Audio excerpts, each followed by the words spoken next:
কিন্তু ঢাল আছে, ঠিক আছে? আর তোকে কিন্তু ফার্স্ট গিয়ার দিয়ে এগোতে হবে। কি করে এগোবি? ফার্স্ট গিয়ারটা দে আগে, ফুল ক্লাচ। গাড়ি পেছন দিয়ে গড়াচ্ছে, ব্রেক ধরবি হালকা, ব্রেক ধরতে হবে, না তো পেছন দিয়ে গড়িয়ে যাচ্ছে গাড়ি।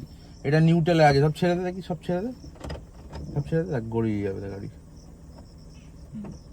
ফুল এরপর ফুল ক্লাচ, ফার্স্ট গিয়ার, সামনে আস্তে আস্তে ক্লাচ ছাড়বি। ক্লাচ ছাড়লে গাড়ি গড়িয়ে যায় পেছন দিকে, ঢাল আছে এখানটা, ক্লাচকে ব্যালেন্স করতে হবে। এবার কেউ কেউ কি করে, রেস ধরে, কিন্তু রেস ধরলে গাড়িটা এমন মারাত্মক স্পিড নিয়ে নেবে, ফলে কিন্তু পানা পুকুরে চলে যাওয়ার অবস্থা, বুঝলি তো? আবার এখানটা কর,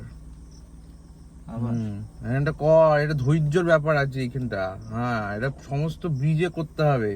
ট্রাফিক জ্যামে যখন ব্রিজে দাঁড়িয়ে থাকবি, তখন গাড়ির পেছন দিকে গেলে হবে না, পেছনে তো গাড়িতে লেগে যাবে, পরপর গাড়ি থাকবে তো, বাম্পার টু বাম্পার ট্রাফিক থাকবে, তখন লেগে যাবে তো। ফুল ক্লাচ করেছিস, ফার্স্ট গিয়ার, এবার নিজের ছাড়, ক্লাচটা করে রাখ।